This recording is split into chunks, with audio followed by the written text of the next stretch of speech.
बांग्लादेश में पनपे गृह युद्ध के हालात, ढाका में आपातकाल जैसी स्थिति। पाकिस्तान का प्लान बर्बाद बांग्लादेश, विरासत पर यूनुस ने क्यों चलाया बुलडोजर।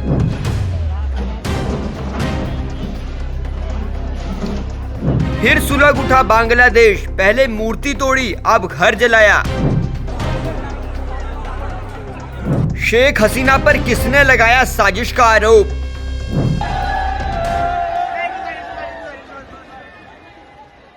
बांग्लादेश में हिंसा की आग एक बार फिर से सुलग उठी है। बुधवार को वहां की पूर्व प्रधानमंत्री शेख हसीना के पिता मुजीबुर रहमान के ढाका स्थित घर में आग लगा दी गई। इससे पहले शेख मुजीबुर रहमान की मूर्तियां भी तोड़ी गई थीं।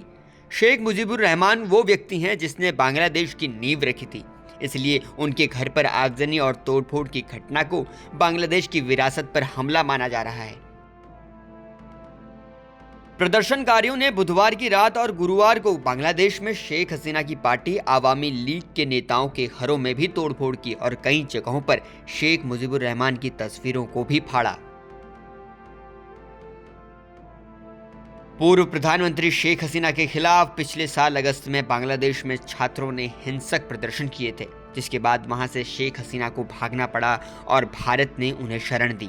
5 फरवरी को हसीना को भारत में 6 महीने पूरे हो गए हैं और इसी दिन बांग्लादेश में ये आगजनी हुई है। दरअसल शेख हसीना के एक ऑनलाइन कार्यक्रम से पहले ये प्रदर्शन हुए। शेख हसीना की पार्टी की छात्र शाखा लीग ने एक ऑनलाइन कार्यक्रम का आयोजन किया था, जिसमें शेख हसीना को फेसबुक के जरिए बोलना था।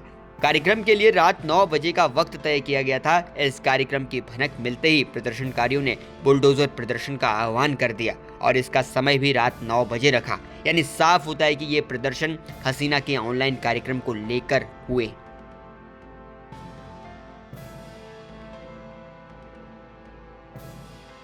बांग्लादेश के अखबारों के मुताबिक रात 9:30 बजे शेख मुजीबुर रहमान के ढाका स्थित घर धान मंडी 32 में आग लगा दी गई और रात को ही एक क्रेन और एक खुदाई करने वाली मशीन वहां पहुंच गई। इसके बाद रात 2 बजे के आसपास बिल्डिंग का एक हिस्सा गिरा दिया गया। एक नजर समझिए शेख मुजीबुर रहमान हैं कौन। शेख मुजीबुर रहमान को बांग्लादेश का संस्थापक कहा जाता है। साल 1971 में पाकिस्तान से अलग होकर बांग्लादेश बना था, लेकिन 1975 में मुजीबुर रहमान की हत्या कर दी गई थी। यूं तो शेख हसीना के विरोधी उन पर देश में राजनीतिक हत्याएं करने और बड़े पैमाने पर मानवाधिकार उल्लंघन का आरोप लगाते हैं। कहा जा रहा है धान मंडी 32 को ध्वस्त करने का काम अंतरिम सरकार की शय पर हुआ है, जो कि यूनुस सरकार है। शेख हसीना ने शेख मुजीबुर रहमान के घर को जलाने की घटना पर जवाब भी दिया। उन्होंने कहा वो चंद बुलडोजरों से देश की आज़ादी के खात्मे की ताकत नहीं रखते। वो एक इमारत को ध्वस्त कर सकते हैं लेकिन इतिहास को नहीं मिटा सकते। आगे हसीना ने बांग्लादेश के स्वतंत्रता आंदोलन का जिक्र करते हुए कहा उस घर को क्यों तोड़ा जा रहा है। पहले भी शेख हसीना के खिलाफ देश भर में छात्र प्रदर्शन कर रहे थे। इसकी वजह है बांग्लादेश में 5 जून को हाई कोर्ट ने जॉब में 30% कोटा सिस्टम लागू किया था। इस आरक्षण के खिलाफ ढाका में यूनिवर्सिटीज के स्टूडेंट्स प्रोटेस्ट कर रहे थे। यह आरक्षण स्वतंत्रता सेनानियों के परिवारों को दिया जा रहा था। हसीना की सरकार ने जैसे ही ये आरक्षण खत्म किया, इसके बाद छात्रों ने उनसे इस्तीफे की मांग कर दी। देखते ही देखते बड़ी संख्या में छात्र और आम लोग हसीना और उनकी सरकार के खिलाफ सड़क पर उतर आए। इस प्रोटेस्ट के 2 महीने बाद यानी 5 अगस्त को उन्होंने प्रधानमंत्री पद से इस्तीफा दे दिया। इसके बाद अंतरिम सरकार की वहां स्थापना हो गई।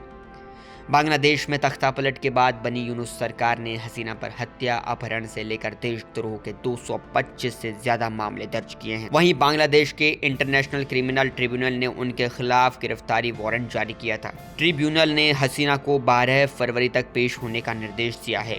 बांग्लादेश भारत से हसीना को डिपोर्ट करने की अपील भी कर चुका है।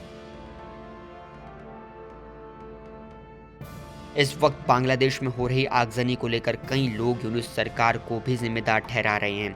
हालांकि कुछ दिन पहले भी यूनुस के घर के बाहर प्रदर्शनकारी पहुंच गए थे, लेकिन सरकार ने उन्हें काबू में ले लिया था। फिलहाल हमारी नज़र बांग्लादेश में भड़कती हिंसा पर बनी हुई है। आप बांग्लादेश में इन बदलते हालातों को कैसे देखते हैं, कमेंट सेक्शन में लिखकर बताइएगा। और देश और दुनिया की खबरों से अपडेट रहने के लिए जुड़े रहिए जनसत्ता के साथ।